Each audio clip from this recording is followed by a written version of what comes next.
In the name of the Father, the Son, and the Holy Spirit. Amen.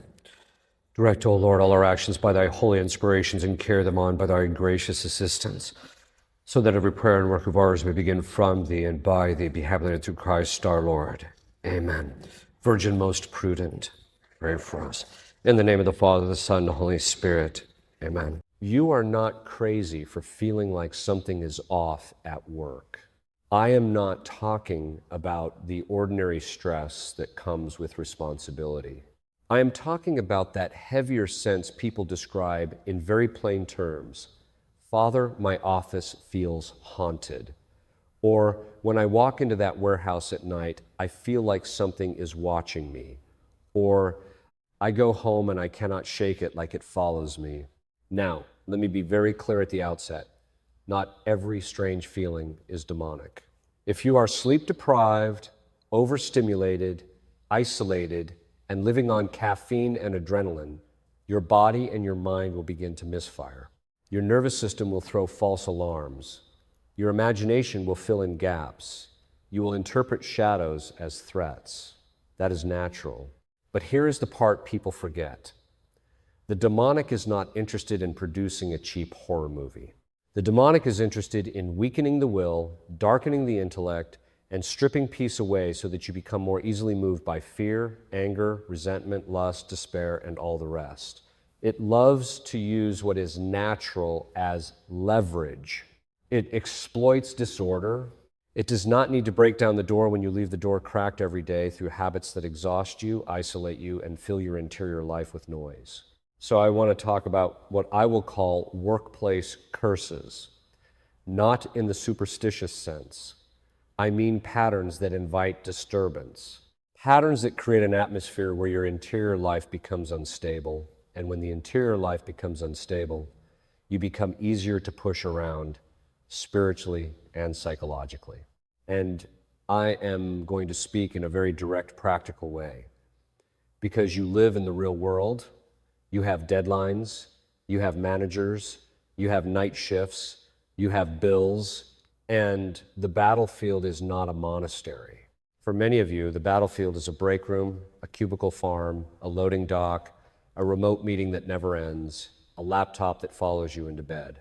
Let us start where many disturbances begin, the night shift and the abuse of stimulants. You will meet people who work through the night for months, sometimes years. They tell themselves they are tough. They tell themselves they are providing. They tell themselves it is only temporary. And then, slowly, the soul pays a price through the body. Picture it. It is a warehouse at 2 a.m. The air is cold and dry. The fluorescent lights hum. The concrete floor reflects that pale, lifeless glare. You have been moving boxes, scanning labels, driving equipment, dealing with the constant mechanical whine. You have a cup of coffee that tastes like burnt paper. You swallow an energy drink because you cannot keep your eyes open. Your heart rate is up. Your hands feel slightly shaky. Your patience is thin. Then you walk down an aisle where no one is working and you feel it. That sudden pressure in the chest, that sense of presence, that whisper in your mind that says, do not look behind you. Some of you know exactly what I mean. Now, at the natural level, this is what happens when you consistently violate the order built into the human person. Sleep is not a luxury. Sleep is part of the structure of reality.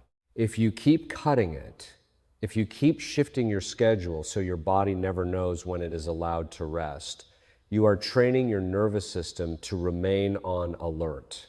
And if you combine that with stimulants, you are forcing the body to act awake when it is not meant to be awake. You get tunnel vision. You get irritability. You get intrusive thoughts. You get that sudden surge of panic that seems to come out of nowhere. That is natural. That is biology. But spiritually, it becomes dangerous because exhaustion weakens restraint. When you are tired, you are more likely to snap at people. You are more likely to indulge in purity because you want comfort. You are more likely to numb yourself with endless scrolling, violent entertainment, or whatever else distracts you. You are more likely to resent God, resent your spouse, resent your coworkers, resent your life. And resentment is not a harmless emotion. Resentment is a doorway. It is a steady invitation to the demonic because it cultivates hatred, and hatred is the opposite of charity. So the first do not is this: do not make a religion out of pushing your body beyond its limits. That is pride disguised as work ethic. And the first do is equally plain: impose order. Fix your sleep schedule as much as your state in life allows. If you must work nights, then protect the block of time you sleep during the day as if it were sacred. Darken the room, cool the room, silence the phone, tell people you are not available. This is not selfish, this is prudence. Reduce the stimulants. If you are drinking coffee like water and living on energy drinks, you are treating your body like a machine. You are not a machine. You are a rational animal with a soul.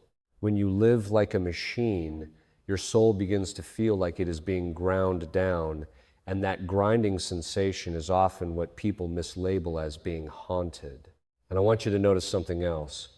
When you are exhausted, fear becomes louder. Fear is persuasive when you are tired. Fear makes you interpret ordinary events as threats. A door creaks, and you think someone is there. The building settles, and you think you heard a footstep.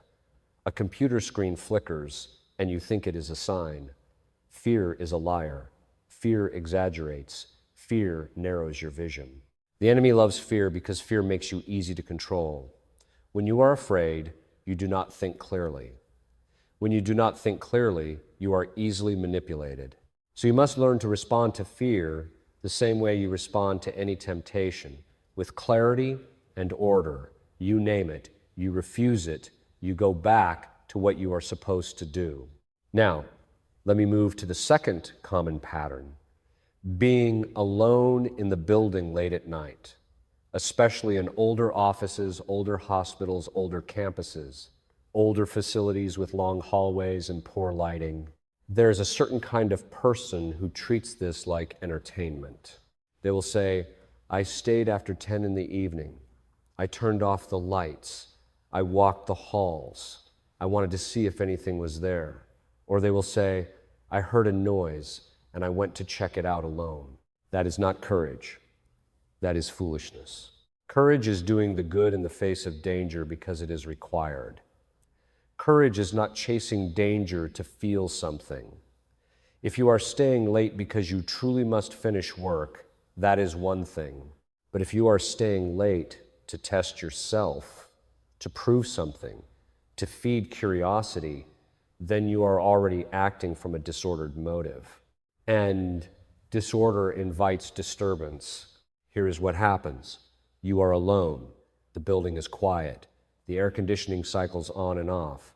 The hallway lights are dim or motion activated. Your footsteps sound too loud. Your mind is already fatigued from the day. And then you begin to ruminate. You start thinking about that unsettling story someone told you. You start remembering the rumor about a person who died in the building. You start picturing something in the corner of your eye. Your imagination begins to spin. At the natural level, your brain is trying to make sense of limited sensory input in a low-light environment. That is why people see things at night. That is why people misinterpret shadows. That is why the same office that feels normal at noon suddenly feels oppressive at night. But again, spiritually, it becomes a problem when you indulge it, when you start playing with it, when you start feeding it, when you start seeking it. Because what is happening in that moment is not just that your mind is tired. You are training your interior life to dwell on darkness. You are letting fear and curiosity occupy your attention. And your attention is not neutral. Whatever you attend to, you become more like. Whatever you focus on, you give power to. If you focus on darkness, you begin to carry darkness. So I will tell you plainly what to do. If you have to stay late, do not stay alone. If it is avoidable, leave when others leave. If you must remain, stay in well-lit areas. Keep the lights on. Do not dramatize it by turning everything off. Do not walk the halls for no reason. Do not go searching for a sensation. If there is a legitimate security concern, handle it according to policy with another person, with proper procedure, not with bravado. And when you feel that pressure, that sense of presence, that sudden chill of fear, you do not panic. You do not play games. You simply return to order. You speak to God as naturally as you would speak to someone in the room. You can say calmly, in your own words, that you belong to God and you refuse fear. You can ask for the protection of the angels. You can tell yourself the truth. I am tired and my mind is interpreting things. I am not going to indulge this. I am going to do what is right and go home. Because the goal is not to prove you are strong. The goal is to preserve peace. Peace is not a mood. Peace is the tranquility of order. When your schedule is disordered, your body is disordered. When your body is disordered, your emotions are disordered. When your emotions are disordered, your thoughts become disordered. When your thoughts become disordered, your spiritual life becomes disordered. And when the spiritual life is disordered, you become vulnerable. That is why this matters. This is not about spooky stories. This is about the ordinary ways people open doors without realizing it. So here's the line I want you to remember from this first part. Stop calling it haunted when it is actually disordered. If you put the house in order, you will be amazed at how much of the disturbance evaporates. And if, after you have put the natural order in place, there remains something that is truly oppressive, then you can begin to discern it with sobriety, without fear, and without superstition. But the first step is always the same. Put your life back into order. And if you are living on night shift, caffeine, isolation, and pride, then do not be surprised that you feel disturbed. That is not mystery, that is consequence. Bring the schedule into order. Bring the sleep into order. Bring the use of stimulants into order. Bring your behavior at night into order. And above all, bring your interior life into order, because that is where the real battle is. And once you begin to restore that order, you will notice something else. The disturbances that remain are usually tied not to the building itself, but to the atmosphere you and your coworkers create inside it. People underestimate atmosphere. They think it is sentimental, they think it is psychological, but atmosphere is moral, atmosphere is spiritual. You cannot fill a space with malice, sarcasm, impurity, and fear, and then act surprised when the place feels heavy. So in this next part, I want to move from the physical conditions of work, the schedule, the lighting, the fatigue, and I want to talk about the smaller things. The things people dismiss as harmless, the things that seem like nothing, and yet when you put them together, they become a constant drip that hollows out the interior life. One of the first is, what happens when you inherit what someone else left behind? This is far more common than people admit. You take a new position, they move you into a cubicle, you get a locker, you open a drawer and find somebody else's leftovers. A lanyard, a little figurine, a set of keys that do not match anything, a handwritten note, a strange trinket, or something that looks like a good luck item. And you have this thought, I could toss it, but maybe I will keep it. It is kind of interesting. It would be a waste to throw it away. That seems harmless. It is not always harmless. At the natural level, some things simply carry associations. Human beings are embodied. Smells, textures, old objects, and unfamiliar items can provoke unease. If you are already tired, your mind will magnify that unease and you will start assigning meaning to it. Then the object becomes a focal point for anxiety. You begin to think about it when you are alone. You wonder who owned it. You wonder what happened to them. You wonder if something is attached to it, and now your attention is fixed on it. You have given your interior life something to chew on. But at the spiritual level, this can become a problem when the object is connected to superstition or occult practices. You do not always know. And in the modern American workplace, you will be shocked at what people dabble in. They talk about it like it is a hobby. They treat it like fashion. They think it is harmless because they do not believe it is real. That is precisely the trap. The enemy does not mind if you deny his existence. He prefers it, because then you walk into his territory laughing and you do not notice the net until it tightens. So here is the practical counsel. Do not hoard what is not yours. Do not keep random objects you did not bring. Do not bring them home. If you find old belongings, treat them like you would treat lost property. Put them where they belong. Turn them in. Dispose of them properly according to your workplace procedure. And if something clearly carries a superstitious or occult character, do not play with it. Do not joke about it. Do not keep it as a novelty. That is not being cool. That is being careless with your soul. Some people will scoff. They will say, it is just a thing. And yes, often it is just a thing. But the question is not only what the thing is. The question is what it does to you. Does it pull your mind into fear? Does it pull your mind into curiosity about darkness? Does it make you start thinking in superstitious patterns? If so, then you have already lost ground. The object has become an occasion for disorder, and you do not need that. Now let us go deeper. Because the real weight in workplaces is not usually an object. It is speech. It is the atmosphere created by words. People talk about a building feeling haunted, but many times what they are describing is a moral stench. It is what happens when a group of people spends months and years feeding off negativity.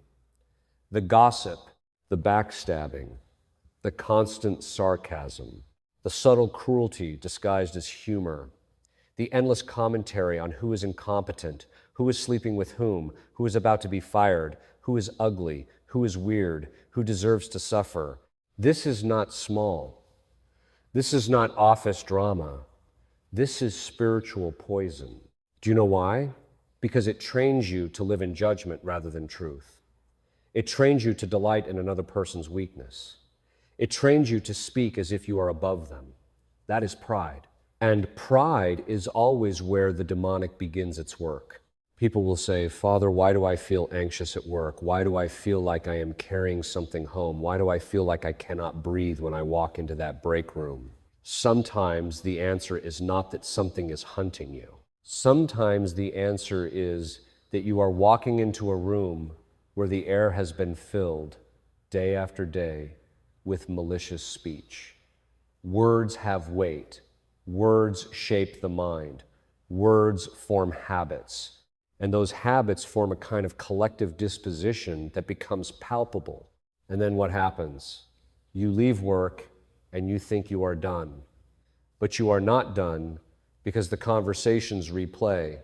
You lie in bed and the sarcastic remark reappears. The insult you heard about someone else reappears. The fear that you might be the next target reappears. Your body tenses. You start scanning for threats, even in your own home, and you call it haunting. But it is the fruit of a workplace that has become spiritually disordered. So what do? First, you refuse to participate. Do not tell yourself you are just being polite. Do not tell yourself you have to laugh along. That is a lie. You always have a choice. You may not be able to control what others say, but you can control what you feed. Second, you learn to cut it off without drama. You do not preach. You do not make a scene. You simply change the subject. Or you say, calmly, I do not want to talk about that. Or you excuse yourself. And yes, you may lose social points. You may not be included. Fine. Better to lose social points than to lose peace and integrity. Third, you cleanse your mind when you leave. This is important. If you do not consciously set down what you picked up, you will carry it. Some of you need a simple practice. When you get into your car, before you start scrolling or before you start calling someone to vent, take a breath and deliberately hand the day back to God. Tell him you refuse to carry malice home. ask for the grace to forgive. Ask for the grace to forget what should be forgotten. You would be amazed how much lighter the evening becomes when you do that. Now, connected to this is another modern habit that people treat as harmless, turning the desk or the office space into a shrine of darkness. Some people do it because they think it looks edgy. They decorate with occult symbols, tarot imagery, grim reapers, demonic faces, horror memorabilia, and all the rest. Or they treat it like an aesthetic. They say, it is just a vibe. They say, it is just art. They say, it is just my personality. Listen carefully. You become like what you contemplate. Human beings are not neutral receivers. The imagination is a gateway. It is a door.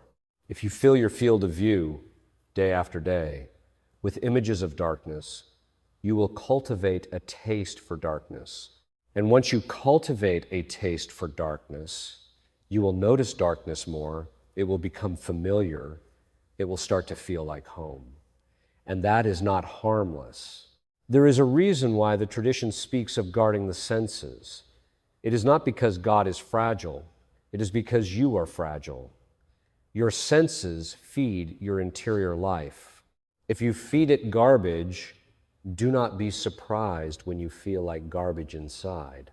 If you feed it anxiety and dread and violence, do not be surprised when you cannot sleep.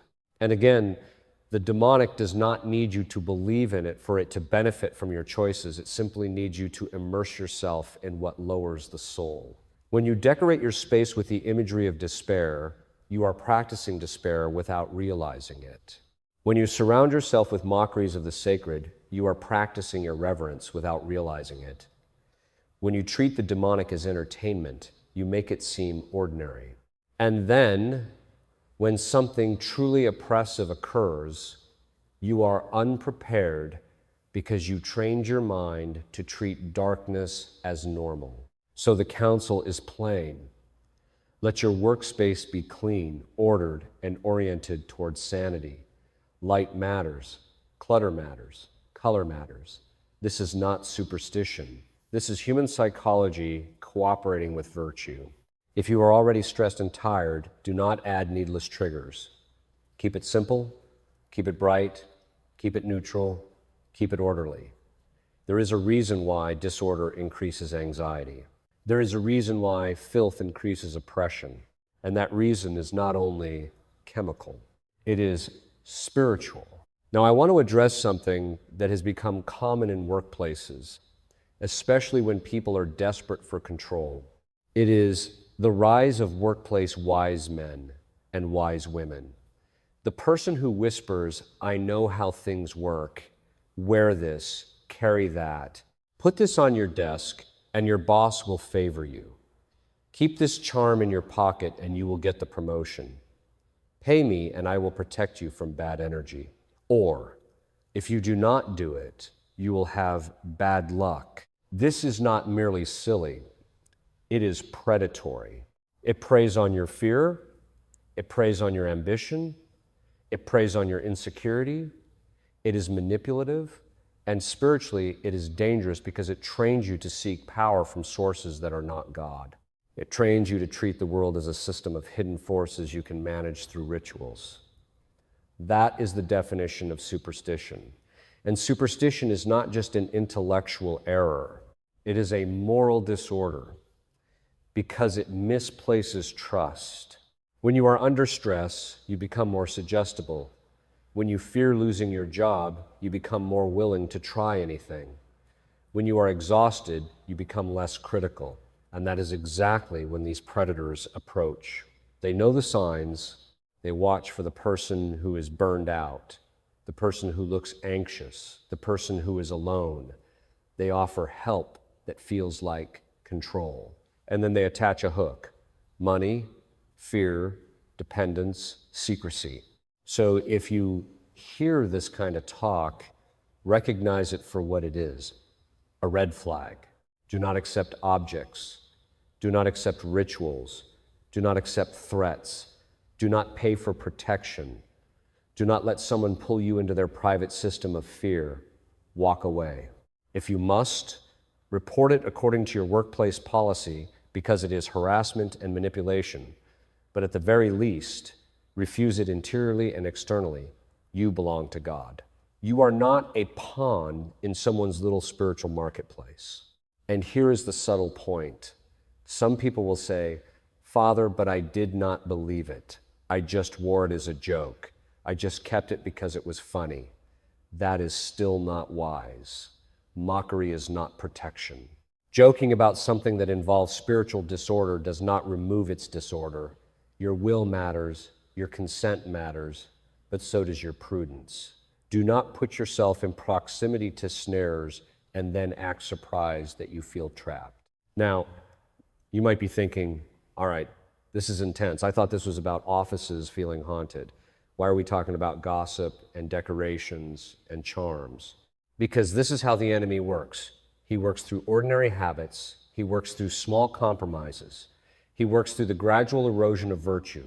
He works through the slow poisoning of the imagination. He works through relationships that become toxic. And then he whispers, look at you. You are stuck. You are powerless. You are doomed. And that whisper is the real disturbance. That whisper is what you must learn to recognize and reject. Let me give you a concrete picture of how all these things combine. A person works late. They are tired. They leave the office at night. They walk past the dark hallway and they feel anxious. They go home. They scroll in bed. They do not sleep well.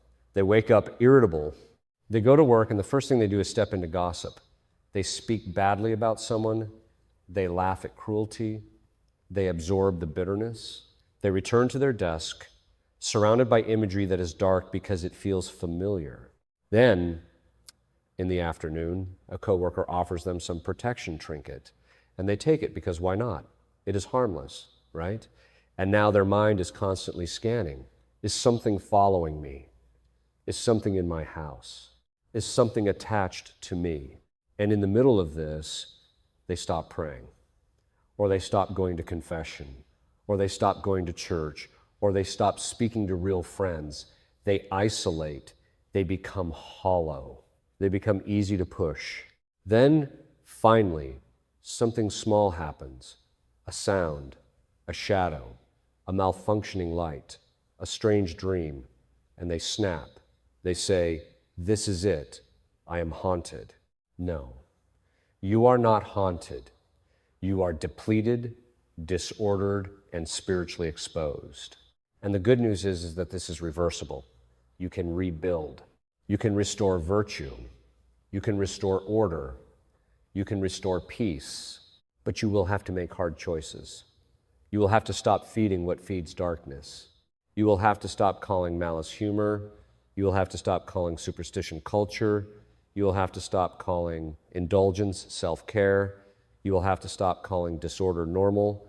In the next part, I am going to take this further, because there is a point where the workplace does not merely create an unpleasant atmosphere. It becomes a source of real dread. Some of you wake up in the morning with your stomach already tight because you know what you will face. Some of you are being targeted. Some of you are being bullied. Some of you are being psychologically crushed. And you start to interpret that dread as something mystical because it feels irrational and overpowering. We need to talk about that with sobriety and clarity, because the enemy loves confusion. He loves it when you blame everything on demons so you never take the practical steps you must take. And he loves it when you deny the spiritual battle so you never take the spiritual steps you must take. So we are going to bring both together.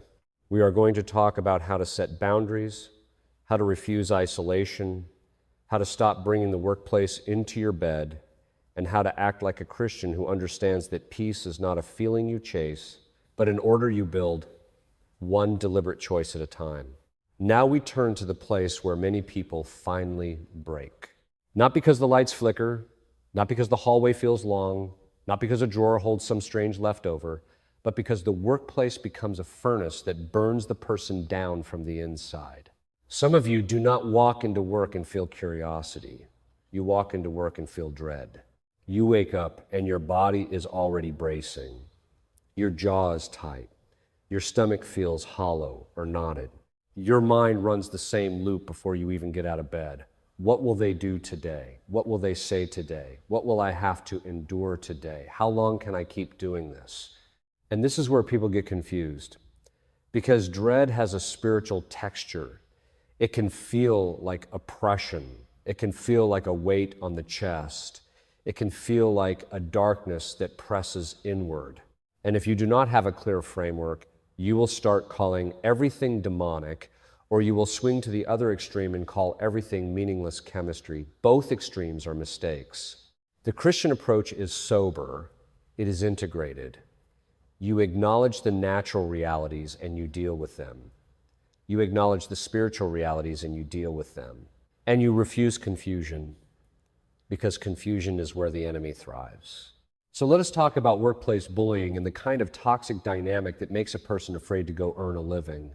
Bullying is not always loud. Sometimes it is obvious, sometimes it is subtle. Sometimes it is a supervisor who humiliates you in front of others. Sometimes it is a coworker who undermines you, spreads stories, isolates you from the group, sets you up to fail. Sometimes it is a constant pattern of sarcasm that always seems to land on you. Sometimes it is exclusion. You walk into the room and the conversation stops. You send a message and no one responds. You ask a question and they act like you are stupid. You make one mistake and they treat you like you are incompetent. Over time, this does something to the mind. The mind begins to associate the workplace with threat, and the body follows.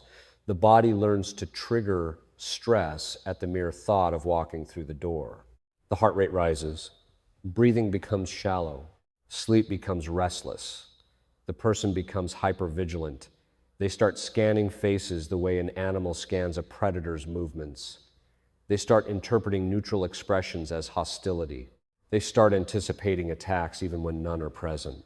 That is natural conditioning. That is the human person responding to repeated threat. But then the spiritual dimension arrives, because once a person is trapped in that state, certain temptations become extremely persuasive. Temptations like despair, temptations like hatred, temptations like self-contempt, temptations like revenge fantasies, temptations like escape through impurity, through alcohol, through endless entertainment, through anything that will numb the pain for a few hours. And here is one of the most dangerous temptations in this situation, especially for people who have a faint awareness of the spiritual life. They start telling themselves, this must be demonic, therefore I am powerless. Or, this must be a curse, therefore nothing can be done. Or, if I pray enough, the entire workplace will change and I will never have to confront anyone or set boundaries. That is not discernment. That is spiritual passivity disguised as piety. If someone is treating you unjustly, you are not required to pretend it is fine. If an environment is grinding you down, you are not required to stay there forever out of a false sense of virtue. There is no holiness in being crushed when you have legitimate means to protect yourself and seek justice. So what do you do practically without becoming bitter, without becoming dramatic, and without losing your interior peace? First, you get serious about truth. The enemy loves vagueness. He loves the fog. He loves it when you cannot name what is happening, because if you cannot name it, you cannot address it.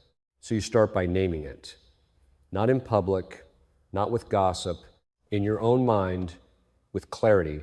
This person interrupts me every time I speak. This person assigns me tasks and then changes the requirements without telling me. This person mocks me in front of others. This person spreads stories about me. This person threatens my job in a way that is not legitimate. You identify behaviors, not feelings. Feelings matter, but feelings are not evidence. Behaviors are evidence. Second, you begin to document. People dislike this because it feels cold. But it is prudent. If you are in an environment where you are being targeted, you do not rely on memory alone, especially when you are exhausted and anxious. Keep a simple record. Dates, times, what was said, who was present. Keep it factual, keep it unemotional, keep it clean. If you ever need to escalate, you will not be trying to reconstruct chaos from a mind that has been under stress for months. Third, you use the proper channels. Human resources exist for a reason, not always perfectly, not always fairly, but it exists. If you are being harassed, you report it. You do not wait until you are broken. You do not wait until you start fantasizing about quitting in a rage. You go when you can still speak calmly, when you can still present facts. If you have a manager who is reasonable, you go to them. If the manager is the problem, you go above. If the workplace has a policy, you use it. If there is an employee assistance program, you use it. You are not weak for using legitimate means, you are prudent. Fourth, you get support from real people. Many people suffer in silence because they feel shame. They think, if I admit this is happening, I will look weak, or they fear retaliation. So they isolate, and isolation is gasoline on the fire. When you are isolated, your thoughts become distorted.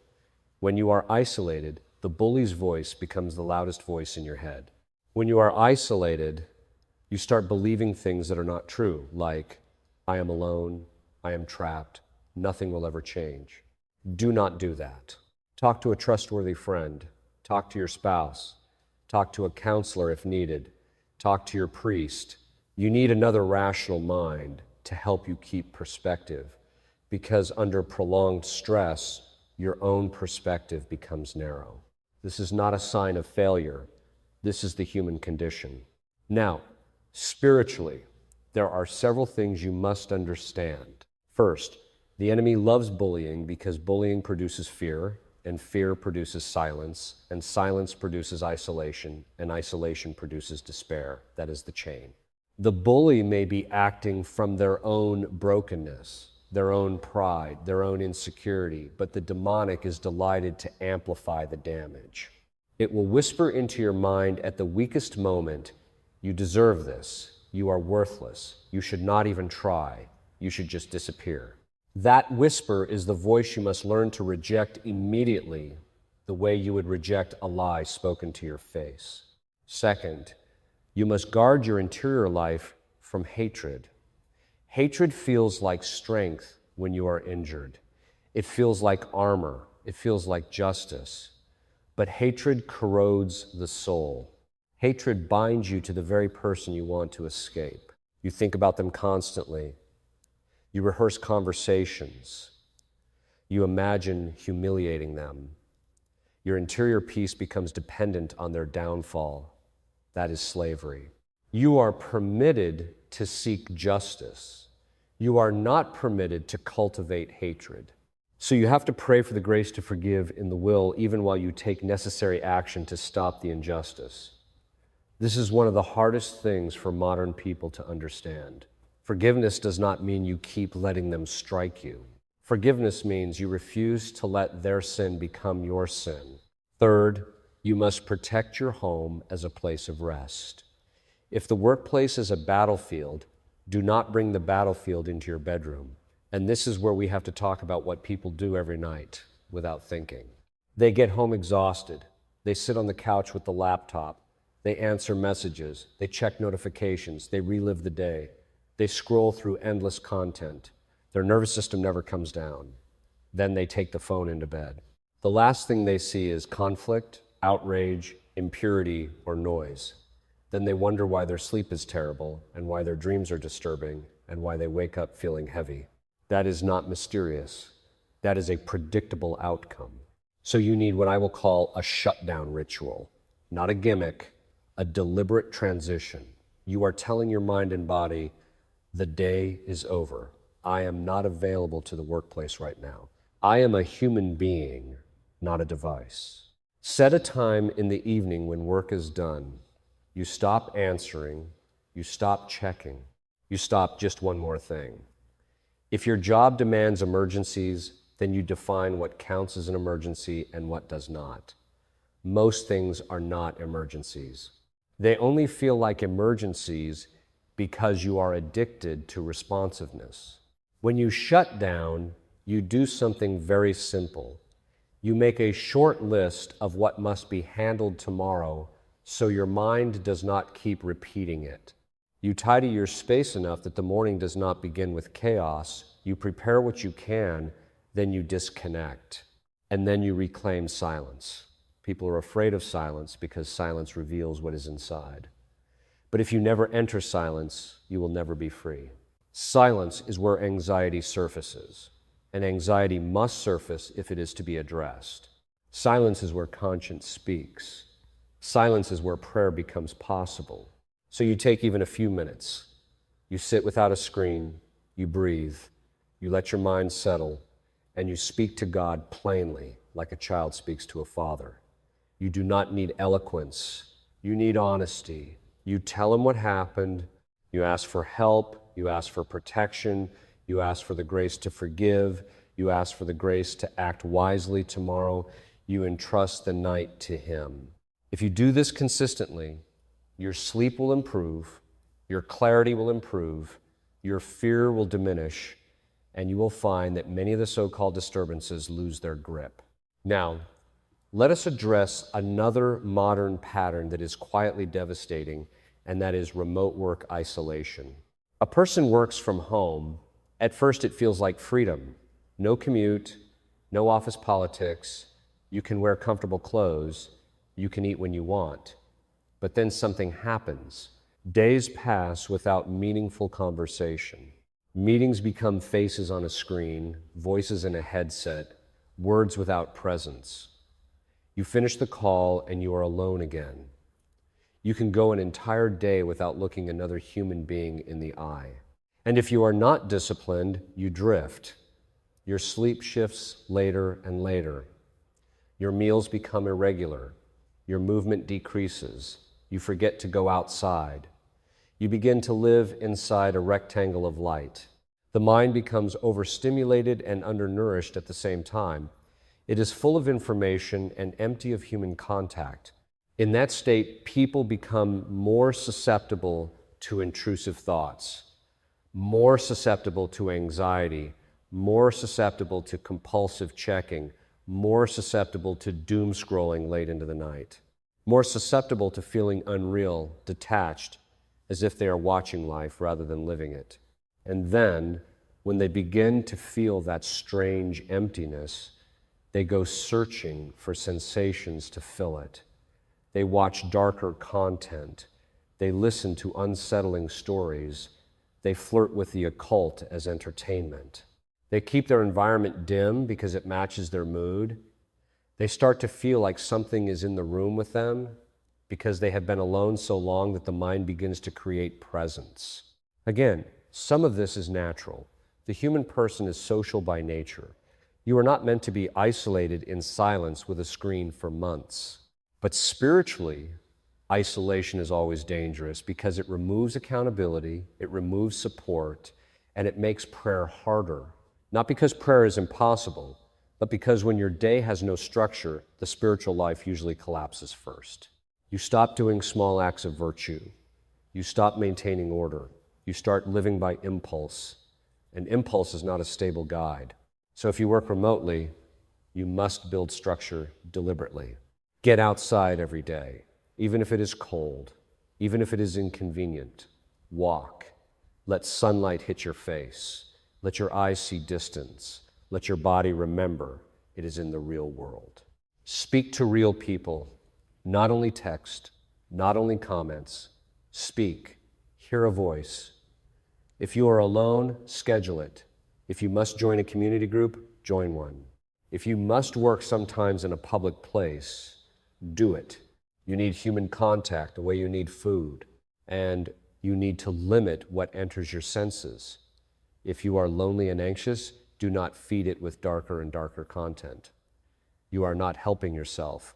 You are opening doors. Fill your mind with what strengthens virtue. Choose what is beautiful, true, and clean. Your imagination will follow. Now, I want to return to something I said earlier because it is crucial, and I want to say it in a sharper way. The enemy does not have to make your office haunted. He only has to make you tired enough, isolated enough, bitter enough, and undisciplined enough that you begin to interpret the world through fear. Once you are interpreting through fear, he has leverage. And the way you remove leverage is not by chasing feelings. It is by rebuilding order.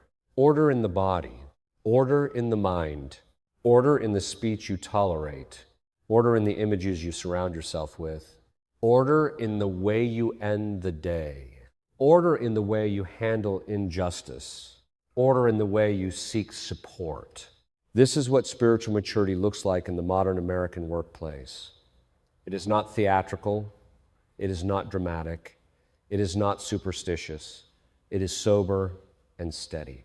Now, there is one last area I want to address before we move forward, and it is the temptation to turn suffering into a story where you are doomed. When you are under pressure, you will be tempted to say, "It will never change." You will be tempted to say, "I am trapped." You will be tempted to say, "God has abandoned me." You will be tempted to say, "Something is attached to me. Something is following me. I cannot escape." Those are temptations. They are not prophecies. The Christian does not live by that voice. The Christian lives by truth. And the truth is that you have agency. You can take steps. You can seek help. You can move jobs if needed. You can build boundaries. You can rebuild your interior life. You can reclaim your home. You can reclaim your sleep. You can reclaim your mind. And yes, you can reclaim peace. Peace is not the absence of conflict. Peace is the tranquility of order. It is the soul resting in the right relationship to God, to reality, and to the duties of one's state in life. So if you are in a workplace that feels oppressive, do not begin with fear. Begin with order. Begin with prudence. Begin with truth. Begin with small disciplines that restore stability. Do the practical things you must do, and do the spiritual things you must do, and refuse the lie that tells you you are powerless. Because that lie is the real disturbance. And in the next portion, I'm going to bring all of this into a concrete shield you can actually live with, especially if you work nights or you are surrounded by toxicity. Not a charm, not a superstition, not a performance, but a set of habits that close doors, strengthen the will, calm the mind, and restore the kind of peace that makes fear lose its voice.